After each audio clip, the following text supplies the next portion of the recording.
Bismillahirrahmanirrahim. Assalamualaikum warahmatullahi wabarakatuh. Bersama saya Harun Effendi dalam informasi pagi. Untuk kesempatan pagi hari ini di edisi Selasa 5 Oktober 2021. Beberapa informasi terangat dan terdepan akan segera kami berikan kurang dari Anda, dan berikut informasinya.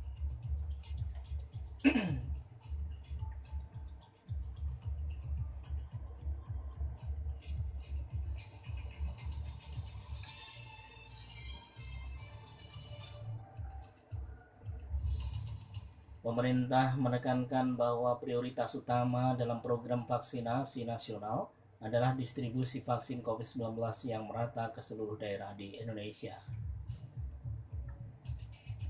Menteri Komunikasi dan Informatika Johnny G. Plate mengatakan bahwa distribusi vaksin yang merata akan mempercepat proses penanganan pandemi, sekaligus memberikan perlindungan optimal kepada masyarakat.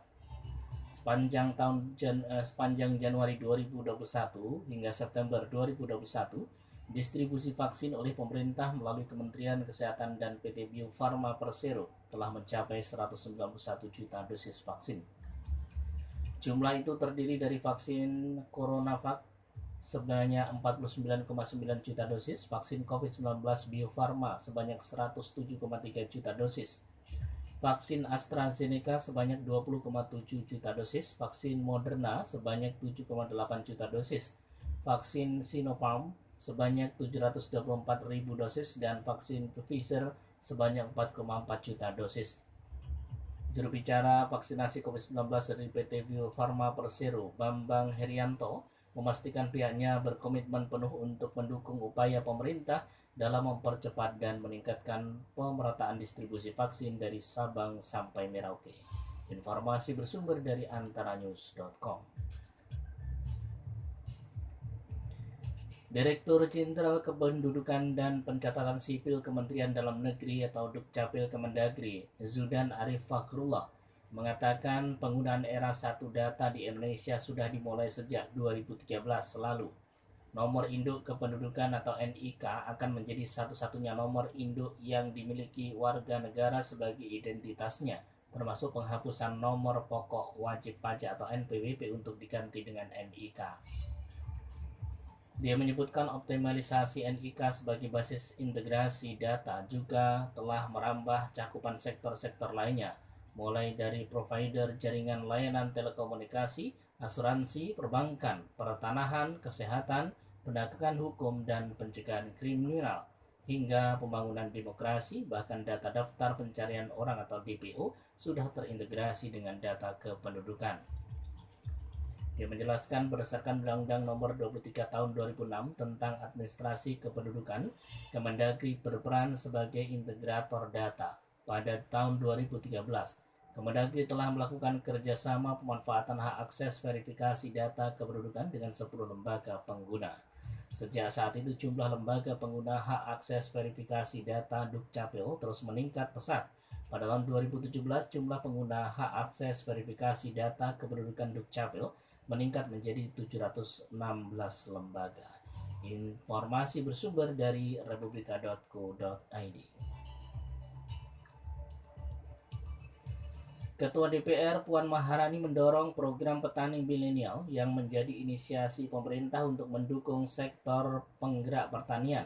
Pemerintah saat ini tengah memberikan pelatihan dengan target menciptakan 2.000 petani milenial. Hal ini dikatakannya saat mendampingi Presiden Jokowi di Sorong, Papua Barat pada Senin kemarin. Puan mengatakan petani merupakan profesi yang mensejahterakan banyak orang, oleh karena itu ia berharap seluruh elemen bangsa bergotong royong, menghasilkan solusi-solusi lebih secara menyeluruh untuk mengatasi berbagai masalah klasik pertanian seperti soal harga pupuk yang tinggi, harga jual dan harga beli, antisipasi gagal panen, dan sebagainya. Lebih lanjut, Puan mendukung agar program lumbung pangan termasuk pada sektor tanaman jagung semakin digencarkan di berbagai daerah sehingga tak hanya membawa manfaat bagi petani tapi juga untuk rakyat secara keseluruhan. Dia mengingatkan bahwa di Indonesia nasi bukan satu-satunya, ada yang lain seperti jagung, kentang, sagu yang mengandung karbohidrat. Informasi bersumber dari fifa.co.id. Menteri Sosial Tri Risma hari ini alias Bu Risma berencana akan berkantor sementara di Provinsi Papua. Sekretaris Jenderal Kementerian Sosial Hari Hikmat mengungkapkan Mensos Tri Risma hari ini akan berkantor di Papua sambil mempersiapkan program pemberdayaan. Menurut Hari, sudah lama ada keterpanggilan Bu Risma untuk melihat Papua ini lebih maju. Hari mencontohkan yang sedang dipersiapkan adalah menyamak kulit buaya di Mambiramu. Kulit tersebut tidak hanya akan dijual saja, tetapi diolah menjadi barang yang akan meningkatkan pendapatan orang Papua itu sendiri. Selain itu, menurutnya Bu Risma juga mendatangkan pelatih dari kota Timika untuk melatih orang-orang Membrano yang terlibat dalam usaha tersebut. Hari mengatakan Bu Risma telah mengecek beberapa daerah secara geospasial. Tujuannya menurutnya agar bisa menghubungkan akses transportasi dan mendayagunakan sumber daya manusia yang ada. Informasi bersumber dari cpnn.com. Dan terasa berikut informasi yang terakhir. Menteri Pemuda dan Olahraga Republik Indonesia Menpora RI Zainuddin Amali mengingatkan pemerintah daerah untuk menyiapkan rencana pengelolaan arena olahraga dan seluruh fasilitas pasca pergelaran Pekan Olahraga Nasional PON ke-20 Papua.